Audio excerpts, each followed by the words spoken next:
I think the market's attractive here for for investors that are a little bit longer term.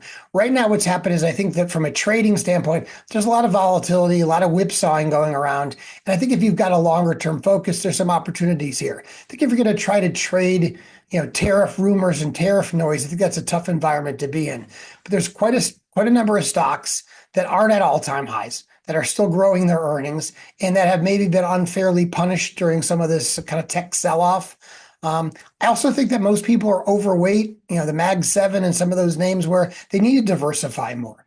And I think you saw that basically in the first, 4 or 5 months of this year. Those stocks, for the most part, underperformed. And a lot of people were very upset about their performance simply because they had done so well in 23 and 24. And we've kind of been saying that you got to expand your universe outside those 7 or 8 names, add more diversification. And there's been some value in some of those places that are not just those names. And while those names have lacked, they're not really sexy places to be. But for example, utilities and industrials have been an area that we focused on. We think those are continuing to do well. And again, you can kind of look at your risk tolerance. There's some utility names that also play in the AI space. So you can up kind of your game, if you will, if you wanted higher beta.